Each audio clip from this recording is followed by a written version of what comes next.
বিগত সরকারের ফ্যাসিবাদ থেকেও বর্তমান সরকারের আচরণ ভয়ঙ্কর। রাজনীতি থেকে সরে দাঁড়ানোর সিদ্ধান্ত নিয়েছেন বিএনপি মহাসচিব মির্জা ফখরুল ইসলাম আলমগীর। কিন্তু হঠাৎ কি কারণে এমন কঠিন সিদ্ধান্ত নিতে যাচ্ছেন মির্জা ফখরুল? এদিকে মির্জা ফখরুল ইসলাম আলমগীর পদত্যাগ করায় বিএনপির মধ্যে ভাঙনের সুর দেখা দিয়েছে। সারা দেশে একটা অস্থিতিশীল পরিস্থিতি বিরাজ করে। বিএনপির অসংখ্য এমপি পদত্যাগ করে, অন্যদিকে জামাতের কপাল খুলে। শত চেষ্টা করেও বিএনপি সরকার তাদের রহস্য আড়াল করতে পারল না। মাত্র 60 দিনেই বিএনপি সরকারের সমস্ত রহস্যের হাড়ি ভেঙে গেছে, মানে হাতে হাড়ি ভেঙে গেছে। চোর যেরকম ধরা পড়ে সবাই অবাক, এরকম ধরা পড়েছে। কোথায় কি হচ্ছে হতে যাচ্ছে বলা যাবে না, শুধু বলবো আলহামদুলিল্লাহ বলুন। আপনারা দেখতেছেন না বিএনপির মধ্যে কিভাবে ভাঙনের সুর। এরই মধ্যে বিএনপির মহাসচিব স্বয়ং একটা দলের স্বয়ং সাধারণ সম্পাদক তিনি বিএনপি ছাড়ার ইঙ্গিত দিয়েছেন, রাজনীতি ছাড়ার ঘোষণা দিয়েছেন। দুঃসময় দলের হাল ধরা ছিল, আর এখন সুসময় রাজনীতি থেকে অবসরে যাবে। বুঝেন নাই বোমার আয়োজন কেমনে চলতেছে, যে কোনো সময় বাস্টিং। আচ্ছা, বিএনপির প্রত্যেকটা নেতাকর্মী কি সবসময় নেশাগ্রস্ত থাকে? এরা কি মাতাল নাকি এরা অসুস্থ, মানসিক রোগী, কোনটা? কি সব কথা বলে পাগলের মতো। তারেক রহমান কথা বললে দুর্গন্ধ বের হয়, যেটা বলে সেটাই ভুল। মির্জা ফখরুল সকালে এক কথা বলে, সন্ধ্যায় এক কথা বলে। এদিকে পতন শুরু হয়ে গেছে বিএনপির। পদত্যাগ করছেন মির্জা ফখরুল। দুই দিক থেকে ফেঁসে গেলেন তারেক রহমান। দিল্লি থেকে রাজনীতির খেলা ঘুরিয়ে দিলেন শেখ হাসিনা। বাংলাদেশের রাজনীতির খেলা প্রতিনিয়ত গুরপাক্কায়। আজকে দেখতে পারি মির্জা ফখরুল ইসলাম আলমগীরের পদত্যাগের সিদ্ধান্তে সারা দেশের মধ্যে একটা নতুন পরিস্থিতি তৈরি হয় এবং তারেক রহমান বিপদে পড়ে, বিএনপি দল বিপদে পড়ে। দর্শক শ্রোতা, আপনারা তো জানেন বাংলাদেশের রাজনৈতিক প্রেক্ষাপটে সবসময় অস্থিতিশীল পরিবেশ লেগেই থাকে। এরই ধারাবাহিকতায় আজকে অসংখ্য ঘটনা ঘটে এবং মির্জা ফখরুল ইসলাম পদত্যাগ করার পর তার নিজের মুখে অনেক কথা বলেন, সেই সব দেখতে পারবেন। আসলে আমরা কথা বলাচ্ছি না, আমরা সরাসরি ভিডিওর মূল আলোচনায় চলে যাচ্ছি। আপনারা দেখতেছেন না বিএনপির মধ্যে কিভাবে ভাঙনের সুর। এরই মধ্যে বিএনপির মহাসচিব স্বয়ং একটা দলের স্বয়ং সাধারণ সম্পাদক তিনি বিএনপি ছাড়ার ইঙ্গিত দিয়েছেন, রাজনীতি ছাড়ার ঘোষণা দিয়েছেন। 17 বছর ধরে এই লোকটা বিএনপিকে টাইনা তুলছে, বিএনপির একমাত্র প্রতিনিধিত্ব করছে। দুঃসময় দলের হাল ধরা ছিল, আর এখন সুসময় রাজনীতি থেকে অবসরে যাবে। বুঝেন নাই বোমার আয়োজন কেমনে চলতেছে, যে কোনো সময় বাস্টিং। আর বাস্টিং বাস্ট হয়ে যাওয়ার আগেই এখন অবসরে যাবেন, থাইল্যান্ড বা লন্ডনে গিয়ে অবসরকালীন সময় কাটাবেন। রাজনীতি থেকে কখনো অবসর হয় না। আর দুঃসময় দলের জন্য পরিশ্রম, সুসময় অবসর নেওয়া, এটা কিসের ইঙ্গিত বহন করে ট্যাডটা পাইতেছেন না? মির্জা আব্বাস একজন সিনিয়র টাইপের নেতা, ছেলের বয়সী নাসিরউদ্দিন পাটোয়ারির নির্যাতনের লোকটা রক্তক্ষরণ হয়ে একবার বেড়ে নিষ্ঠ করে ফেলছে, মৃত্যুর সাথে পাঞ্জা লড়তেছে। বিএনপির বুড়া ভামগুলা বুঝতেছে না ওদের পরিস্থিতি কোন দিকে যাবে, ওদের পরিণতি কত ভয়াবহ ভোগ করবে ওরা। সুরঙ্গ থেকে তো ভাইগা যাবে ওদের বর্তমান বাপ তারেক রহমান। তারেক রহমানকে খুঁজে পাওয়া যাবে না, কিন্তু এইগুলো লড়তে ছড়তে পারবে না। আর এই কারণে এরা এখনই অবসর যাওয়ার ইঙ্গিত দিতেছে। কোথায় কি হচ্ছে হতে যাচ্ছে বলা যাবে না, শুধু বলবো আলহামদুলিল্লাহ বলুন। আপনারা যারা দল করছেন, যদি ভাবেন হাত গুটিয়ে কোনো কার্যক্রম না করে বাড়িতে থেকে নিরাপদ থাকবেন, তাহলে সেটা ভুল। আজকে আপনার কোনো একজন সহযোদ্ধা, কালকে আপনি, পরশু আর একজন, এভাবেই একজন করে ওদের হাতে শিকার হবেন, শিকার হইতে হবে। সুতরাং ভাই নীরব থাকা যাবে না। যে আমার ভাইয়ের হাত কেড়ে নিয়েছে ওর হাতও আমি রাখবো না। যে আমাদের ঘর পড়াইছে অর্ঘ রক্ষত থাকতে পারে না। যার অতি উৎসাহীপনার কারণে, যার কারণে আমার পরিবারের স্বজনরা বাড়ি থাকতে পারে না, ঘরে থাকতে পারে না, তারও স্বজনরা ঘরে থাকতে পারবে না। মনে রাখবেন, ডেভিল ইউনূস বিদায় হয়েছে ঠিক, কিন্তু তার প্রতিচ্ছবি পুত্র ফ্যাসিস্ট তারেক আসছে। গত 2 মাসে সারা দেশে আমাদের প্রায় 10 জন সহযোদ্ধা ভাইকে নির্মমভাবে হত্যা করছে, অর্ধশতাধিকের মতো নির্মমভাবে নির্যাতন করে হাসপাতালের বেডে শোয়াই দিয়েছে। তারা এখন মৃত্যুর সাথে পাঞ্জা লড়তেছে। আর কত আপনারা নীরব থাকবেন? হাত থাকতে পিঠ পেতে আর মার খাইয়েন না। মনে রাখবেন, ক্ষমতায় সেটা পাগলা কুত্তার মতো হয়ে গেছে। স্বয়ং প্রধানমন্ত্রী তারেক সহ এর সব কটা মন্ত্রী ধ্যানে কেমনে আবল তাবল উল্টো পাল্টা কথা বলতেছে। ওরা ভাবতেছে কি ক্ষমতা ওদের বাপের ক্ষমতা, ওদের উত্তরসূরি ক্ষমতা, এই ক্ষমতা চিরকাল থাইকে যাবে। আর এই কারণে এখন পাগলা কুত্তার ন্যায় পরিণত হইতেছে। বিশ্বাস রাখুন, জনগণ রাজপথে নামার জন্য আপনার ডাকের অপেক্ষায় আছে। সুতরাং নেতৃত্ব দিতে হবে ভাইয়ের আমার। হাত গুটিয়ে বসে থাকলে চলবে না। কোন নেতা কি বলবো শোনার সুযোগ নাই, নেত্রী কি বলে শুধু সেইটা করেন। নেত্রী এই পর্যন্ত অনেকবার বলছে, আপনারা হাত থাকতে পিঠ পেতে কেন মার খেতেছেন? যে আপনার হাত নিচে আপনার তার হাত কি বিভাগ কত থাকে, যে আপনার ঘর পড়েছে তার ঘর কি বিভাগ কত থাকে। আর ওপেন না পারেন গেরিলা। মনে রাখবেন, আওয়ামী লীগের গেরিলা বাহিনীর কাছে নাস্তানাবুদ হইয়া পালাই যেতে বাধ্য হয়েছিল। দেশ বাঁচাতে সর্বোচ্চ প্রতিরোধ গড়ে তুলতে হবে, তাহলেই বিজয় আমাদের আসবে খুব শীঘ্রই ইনশাআল্লাহ। শত চেষ্টা করেও বিএনপি সরকার তাদের রহস্য আড়াল করতে পারল না। মাত্র 60 দিনেই বিএনপি সরকারের সমস্ত রহস্যের হাড়ি ভেঙে গেছে, মানে হাতে হাড়ি ভেঙে গেছে। চোর যেরকম ধরা পড়ে সবাই অবাক, এরকম ধরা পড়েছে, যেটাকে বলে হাতে হাড়ি ভাঙা। আশ্চর্য হয়ে যাওয়া, সবার চোখের সামনে হাতে নাতে ধরা খেয়েছে। আমরা যে কথাটা বলেছি নির্বাচনের আগে থেকেই, যেটা চাউর হয়েছিল এবং নির্বাচনী প্রচারণায়ও এটা ব্যবহৃত হয়েছিল, যে বিএনপি সরকার মূলত তারেক রহমান, তখন তো সরকার ছিল না, তারেক রহমান ভারতের সাথে আন্ডারস্ট্যান্ডিং করে 3টা শর্তের বিনিময়ে। এটা আনন্দবাজারের পত্রিকায় এসেছিল, আনন্দবাজারের রিপোর্ট এসেছিল, ভারতের গ্রিন সিগন্যালে দেশে এসেছে। এবং ভারত তাদের যে এস্টাবলিশমেন্ট বাংলাদেশে আছে সিভিল মিলিটারি ব্যুরোক্রেসিতে, ওটাকে ব্যবহার করে, এমনকি ভারতের যে আন্তর্জাতিক শক্তি, এটাকে ব্যবহার করে যুক্তরাষ্ট্রকে কনভিন্স করে তারা বিএনপিকে ক্ষমতায় এনে দিবে। এই আন্ডারস্ট্যান্ডিং ভারতের সাথে আগে হয়েছিল। তবে বিএনপি চেষ্টা করেছিল, না না না না, আমরা ভারতের দালাল না, আমরা ভারতের সাথে কোনো চুক্তি করিনি, কিসের ভারত, অমুক তমুক, অনেক কিছুই বিএনপি বলেছে। এবং বিএনপি ক্ষমতায় আসার পর এটা গোপন করার চেষ্টা করেছে যে না, আমরা ভারতের সহায়তায় ক্ষমতায় আসিনি, যুক্তরাষ্ট্রের সহায়তায় ক্ষমতা আসিনি, ডিপ স্টেটের সহায়তায় ক্ষমতা আসিনি, আমরা জনগণের ভোটে ক্ষমতা এসেছি। এর মানে ভারতের সহায়তায় ক্ষমতা এসেছে, এটা বিএনপি আড়াল করার চেষ্টা করেছে, কিন্তু না, আড়াল করতে পারেনি। একদম হাটের মধ্যে যেরকম ধরা পড়ে চোর, পুরো গ্রামবাসী সবাই দেখে, জানাজানি হয়ে যায়, অনেকটা এরকম ধরা পড়েছে। ভারত বিএনপিকে ক্ষমতা এনে দিয়েছে, অনিবার্যভাবে ভারতের এজেন্ডা বাস্তবায়ন করতে হবে বিএনপি সরকারকে। ভারত যা বলবে, ভারতের চিন্তা দর্শন, এগুলো বাস্তবায়ন করতে হবে, এটাই সহজ হিসাব। যার ফলে আমরা দেখতে পাচ্ছি যে বিএনপি ক্ষমতা এসেছে, ভারতপন্থী Salahuddin Ahmed de facto prime minister এবং ভারতপন্থী আমির খুসরো মাহমুদ চৌধুরীরাই মূল মন্ত্রী, তারাই সবকিছু। এটা তো হয়েছেই। এরপরে যেটা হয়েছে, ভারতের যে চিন্তা, ভারতের মূল অ্যাসাইনমেন্ট এটা যে 72 সংবিধান এটা এনি কস্ট রক্ষা করে দিতে হবে। যার ফলে 72 সংবিধান মূল শত্রুই হচ্ছে বিএনপি, যে বিএনপি 72 সংবিধানকে ধ্বংস করেছে, কাটাছিড়া করেছে। এমনকি বিএনপির 31 দফা এবং ম্যানিফেস্টো সবকিছু 72 সংবিধানের বিরুদ্ধে, এবং এখনো বিএনপি 72 সংবিধান মোটেই মানে না।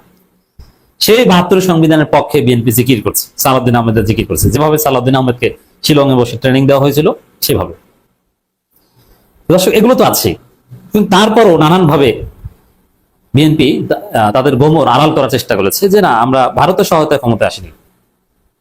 কিন্তু পরে দেখা গেছে হাটে হাড়ি ভেঙে গিয়েছে। কি সেটা দেখেন, এবার তো আর কোনো সন্দেহ থাকবে না আপনার। চিন্ময় কৃষ্ণের মুক্তির পথ সুগম করতে ব্যবস্থা নেব, সংস্কৃতি মন্ত্রী। এই যে সংস্কৃতি মন্ত্রী, তিনি যে একদম ভারতের দালাল। তিনি ভারতের চাপিয়ে দেয়া, কলকাতার চাপিয়ে দেয়া মঙ্গল শোভাযাত্রা করতে চেয়েছিলেন, কিন্তু হেফাজত সহ ইসলামপন্থীদের যে থ্রেট, তাতে তারেক রহমান ভয় পেয়েছেন। যার ফলে মঙ্গল শোভাযাত্রা পরিবর্তন করে বৈশাখী শোভাযাত্রা, আনন্দ শোভাযাত্রা করা হয়েছে। ধরা একটা খেয়েছেন, ভারতে দালালি করতে চাইলেও পারবেন না। তো এই ভারতের দালাল সংস্কৃতি মন্ত্রী। আচ্ছা, বিএনপির প্রত্যেকটা নেতাকর্মী কি সবসময় নেশাগ্রস্ত থাকে? এরা কি মাতাল, নাকি এরা অসুস্থ, মানসিক রোগী, কোনটা? কি সব কথা বলে পাগলের মতো? তারেক রহমান কথা বললে দুর্গন্ধ বের হয়, যেটা বলে সেটাই ভুল। মির্জা ফখরুল সকালে এক কথা বলে, সন্ধ্যায় এক কথা বলে। রুহুল কবির রিজভী তো আপাতমস্তক পাগল। সালাউদ্দিন আহমেদ মাঝে মধ্যে ভালো কথা বলে, মাঝে মধ্যে এমন ব্লান্ডার করে যেগুলা শুনলে বাংলাদেশের মানুষ বলে শিলং থেকে পাগল হয়ে আইছে সালাউদ্দিন। সারা বাংলাদেশে জ্বালানি সংকট, সারা বাংলাদেশের মানুষ জ্বালানির অভাবে হাহাকার করতেছে। জ্বালানি তেলের অভাবে ডিজেল চালিত ইঞ্জিন চালাতে পারে না। যেসব এলাকায় বিদ্যুতের সংকট, একটা জিনিস খেয়াল করেন, না বিদ্যুৎ আছে ঠিক মতো, না আছে ডিজেল। এখন এই যে চাষিরা চাষাবাদ করবে, ফসল ফলাবে, তাদের যে পানির প্রয়োজন, বিদ্যুৎ থাকলে বৈদ্যুতিক মোটর দিয়ে পানি তুলতো, বিদ্যুৎ তো নাই। বিদ্যুৎ এখন নামমাত্র আসে, যায় না। মানে এখন জানান দিতে আসে, আধা ঘন্টার জন্য আবার চলে যায়। আধা ঘন্টায় কি একটা জমিতে পানি দেওয়া সম্ভব? যারা কৃষক ভাই আছেন আমাকে দেখেন, সম্ভব? বিদ্যুৎ নাই। এখন ডিজেলের যদি সংকট হয়, ডিজেল চালিত ইঞ্জিন দিয়ে যে পানি দেবে বিকল্প হিসেবে, এইটুক সক্ষমতা তো বর্তমানে কৃষকদের নাই। সারা বাংলাদেশে বিদ্যুতের অভাব, পেট্রোলের অভাব, অক্টেনের অভাব, ডিজেলের অভাব।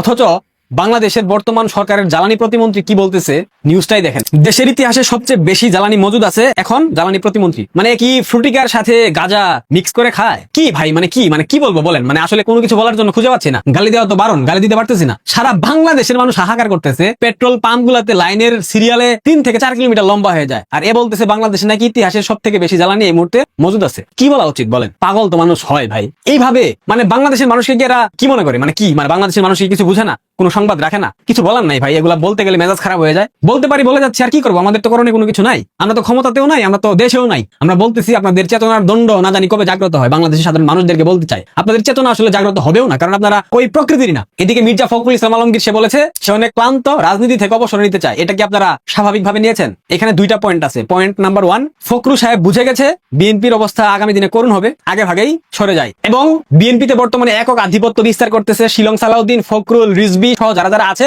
কারো কোনো পাত্তা নেই। তারেক রহমান কাউকে পাত্তা দিচ্ছেন না। অর্থাৎ জিয়াপন্থী, বেগম খালেদা জিয়াপন্থী যারা বিএনপিতে এখনো আছে, তাদেরকে জনাব তারেক রহমান 2 পয়সার মূল্যায়ন করেন না। এর মধ্যে মির্জা ফখরুল ইনক্লুডেড। অনেকে বলতে পারেন সে তো মন্ত্রী হয়েছে, সে তো এমপি হয়েছে। সে পার্টির সেকেন্ড ইন কমান্ড, সেই জায়গা থেকে প্রটোকল অনুযায়ী তাকে মন্ত্রিত্ব দিতে হয়েছে, তাকে এমপি বানাতে হয়েছে। এর বাইরে আর কোনো কিছু না। অনেকেই বলেছিলেন না ফজলুর রহমান মুক্তিযোদ্ধা মন্ত্রী হবে, হয়েছে, দিছে, বিহারি স্ট্রাকচার দিছে মুক্তিযোদ্ধা মন্ত্রী। এটাই বিএনপির পলিসি। এখানে বললাম তো দুইটা বিষয়। প্রথমত আগে থেকে সরে যায়, কারণ বিএনপি সামনের দিনে একটা বিশাল ধরা খাবে। তো শিলং সালাউদ্দিনের ব্যবহারে কিংবা আধিপত্যবাদে অতিষ্ঠ মির্জা ফখরুলদের সিন্ডিকেট, এই একটা কারণ হতে পারে। আর সেকেন্ড যে পয়েন্ট, মির্জা ফখরুল ইসলাম আলমগীর রাষ্ট্রপতি হওয়ার দৌড়ে অনেকটা এগিয়ে আছে। সেক্ষেত্রে আমাদের মহামান্য রাষ্ট্রপতি শাহাবুদ্দিন চুপ্পু সাহেব আপনার আকাশ ভরা তারা, সর্বোচ্চ 10 কিংবা 8 মাসের মতো আপনি থাকতে পারবেন। এই হচ্ছে খেলা। মির্জা ফখরুল হয় রাষ্ট্রপতি হবে, না হয় আগে থেকে শর্টকে পড়বে, যাতে ভবিষ্যতে তাকে কেউ দোষারোপ করতে না পারে। বিগত 17 বছর ফখরুল সাহেব কিন্তু সর্বোচ্চ সুযোগ সুবিধা আওয়ামী লীগ থেকে নিয়েছে, আপনারা কি জানেন? ফখরুলের সাথে ওবায়দুল কাদের সাহেবের একটা মারাত্মক সুসম্পর্ক ছিল। ফখরুল সাহেব অবাধে সবকিছু করেছে, আপনারা কি সেটা জানেন? বিএনপির নেতাকর্মী ভাই বোনের, আপনারা কি জানেন ফখরুল সাহেবের সাথে আওয়ামী লীগের একটা সুসম্পর্ক ছিল? এখন এগুলো লেকচার দিতেছে, রাজনীতি করতে গেলে এইসব বলতে হয়। যেমন সার্জিস হাসনাত একটা সময় ছাত্রলীগ করেছে, এখন তাদেরকে অতিমাত্রায় এনসিপি সাজার জন্য তো ছাত্রলীগকে গালিগালাজ করতে হবে। ঠিক একই ভাবে বিএনপিতেও নিজের অবস্থান জানান দিতে, নিজের অবস্থান শক্তিশালী করতে মির্জা ফখরুল ইসলাম আলমগীর সকাল সন্ধ্যা শেখ হাসিনাকে ফ্যাসিস্ট বলে, স্বৈরাচার হাসিনা বলে, এগুলো নাটক। ফখরুল সাহেব আমরা বুঝি এগুলো আপনি নাটক করতেছেন, এইসব নাটক আর করেন না, মানুষ খায় না। নাটক কম করেন মিস্টার ফখরুল সাহেব। যা হোক, অবশেষে গোলামের পুতকে 60 দিন অর্থাৎ 2 মাসের জন্য রাশিয়ার জ্বালানি কিনতে অনুমোদন দিয়েছে। আরে গোলামি, আহারে গোলামি। বাংলাদেশ জ্বালানি কিনবে আর সে অনুমতি নিতে হয় মার্কিন যুক্তরাষ্ট্রের কাছে। আহা, এই দিন দেখার জন্য বাংলাদেশ স্বাধীন হয়েছিল। দ্বিতীয় স্বাধীনতা, আহারে স্বাধীনতা কেমন লাগে এখন। সাবেক প্রধানমন্ত্রী শেখ হাসিনার ভাগ্যে আসলে কি ঘটতে যাচ্ছে? তাকে কি সত্যিই বাংলাদেশের কাছে তুলে দেওয়া হচ্ছে প্রত্যর্পণ চুক্তির আলোকে, নাকি ভারত শেখ হাসিনাকে নিজ দেশে রেখেই আওয়ামী লীগকে কেন্দ্র করে নতুন মানে তাদের পুরনো যে ভাবনা সেটিতেই স্থির রয়েছে? ভারতের কোনো গণমাধ্যম একটু ভিন্ন ইঙ্গিত দেওয়ার চেষ্টা করছে, যা এর আগে কখনো দেখা যায়নি। আবার বাংলাদেশে যা কিছু লেখা হচ্ছে কোনো গণমাধ্যমে, তার ঠিক উল্টোটাই বলছে ভারতের কোনো থিঙ্ক ট্যাঙ্ক প্রতিষ্ঠান। বিশেষ করে আমাদের পররাষ্ট্রমন্ত্রী ডক্টর খলিলুর রহমান, তিনি যে অতি সম্প্রতি 3 দিনে ভারত সফর করলেন এবং সেই সফরে ভারতের শীর্ষস্থানীয় কর্তা ব্যক্তিদের সঙ্গে তার যে বিভিন্ন বৈঠক, সেখানে প্রত্যর্পণ চুক্তির আওতায় শেখ হাসিনাকে যে ফেরত চাওয়া হয়েছে, তার পরিপ্রেক্ষিতে দেশটির পররাষ্ট্র মন্ত্রণালয়ের নিয়মিত প্রেস ব্রিফিংয়ে মুখপাত্র শ্রী রণধীর জয়সওয়াল যা বলেছেন, তাও তার আগেকার বক্তব্য থেকে খানিকটা অন্যরকম। তিনি বলছেন সাংবাদিকদের এক প্রশ্নের জবাবে যে বাংলাদেশের চলমান বিচারিক ও অভ্যন্তরীণ আইনি প্রক্রিয়ার অংশ হিসেবে এই অনুরোধটি বর্তমানে ভারত সরকার খতিয়ে দেখছে। এই ধরনের বক্তব্য এর আগেও বিভিন্ন সময় দেওয়া হয়েছে ভারতের পক্ষ থেকে। যখন ডক্টর ইউনূস সরকারের সময় বারবার এ বিষয়ে তাগাদা দেওয়া হচ্ছিল, এই একই ধরনের বক্তব্য ছিল সেখানে। তবে একটু ভিন্ন যেখানে কোনো কিছু আমরা খুঁজে পেতে পারি, তা হচ্ছে তিনি বলছেন যে তাদের পররাষ্ট্রমন্ত্রী এস জয়শঙ্কর ভারতের সেই ইচ্ছার কথাই স্পষ্ট করেছেন, যেখানে বাংলাদেশের নতুন সরকারের সঙ্গে সুসম্পর্ক বজায় রাখার পাশাপাশি আমেরিকার সঙ্গে সম্পর্ককেও আরও সুদৃঢ় করতে চায় ভারত। এখন শেখ হাসিনাকে কেন্দ্র করে বাংলাদেশের বিষয় তো আসতেই পারে। এখানে যুক্তরাষ্ট্রের প্রসঙ্গটি কেন এলো, একটু ভাবনার বিষয়। এবং আমরা জানি যে আওয়ামী লীগ সরকারের বিরুদ্ধে যুক্তরাষ্ট্র সরকারের তো নানান ধরনের প্ল্যানিং ছিল, তাদের প্লট নির্মাণ করা ছিল 24-এর 5 আগস্ট যে অভ্যুত্থান, সেই অভ্যুত্থানের বিষয়ে। সেই জায়গা থেকে আমেরিকার প্রসঙ্গটি কি নতুন করে আসছে? এবং আমরা জানি এই মুহূর্তে ভারতের সঙ্গে যুক্তরাষ্ট্রের সম্পর্ক খুব একটা ভালো নয়, অর্থাৎ তারা আমেরিকার সঙ্গে সম্পর্ক ভালো করতে চায়। এই মুহূর্তে ঠিক বোঝা যাচ্ছে না যে এই বিষয়টিকে কেন্দ্র করে তারা কি বলতে চাইছে। জয়সওয়াল আশা প্রকাশ করে বলছেন, উভয় পক্ষের বিস্তারিত মতামত ও অবস্থান জানতে শীঘ্রই একটি আনুষ্ঠানিক বৈঠক অনুষ্ঠিত হবে, যেখানে শেখ হাসিনার প্রত্যাবর্তন ইস্যু, সীমান্ত পরিস্থিতি সহ একাধিক গুরুত্বপূর্ণ বৈঠকে এসব বিষয় স্থান পেতে পারে। রণধীর জয়সওয়ালের এই বক্তব্যের পরিপ্রেক্ষিতে ভারতের অন্যতম প্রভাবশালী গণমাধ্যম দ্য হিন্দুস্তান টাইমস তারা যে শিরোনামটি করেছে তা হচ্ছে এরকম, in subtle shift India Sage Sheikh Hasina's extradition request being examined. এই যে সাবটেল শিফট মানে একটা সূক্ষ্ম পরিবর্তনের কথা বলা হচ্ছে জয়সওয়ালের বক্তব্যকে। এখানে বলা হচ্ছে যে দর্শক আপনারা তো দেখলেন এখানে কি কথা হচ্ছে, অনেকে কিন্তু অনেক কথা বলতেছে, অনেকে আলোচনা করতেছে, অনেকে সমালোচনা করতেছে দেশের বিভিন্ন অবস্থা এবং পরিস্থিতি নিয়ে। বিশেষ করে এখানে আমরা দেখতে পাচ্ছি দেশের রাজনীতির প্রেক্ষাপট নিয়ে কথা হয়, আরও অনেক বিষয় নিয়ে সবাই সবার মন্তব্য প্রকাশ করে গেছে। এই বিষয়গুলো দেখে এবং দেশের রাজনীতির প্রেক্ষাপটগুলো নিয়ে আপনার মন্তব্য কি, আপনার গুরুত্বপূর্ণ মন্তব্যটা অবশ্যই আপনারা আমাদের কমেন্ট বক্সে লিখে যাবেন। সর্বশেষ আপনাদের কাছে আমাদেরকে রিকোয়েস্ট থাকবে আপনারা আমাদের চ্যানেলে নতুন দর্শক হয়ে থাকলে চ্যানেলটি সাবস্ক্রাইব করবেন এবং পাশে থাকা বেল বাটন টিপে দেবেন যাতে করে নেক্সট ভিডিওটা সবার আগে আপনাদের কাছে পৌঁছে যায়। ধন্যবাদ।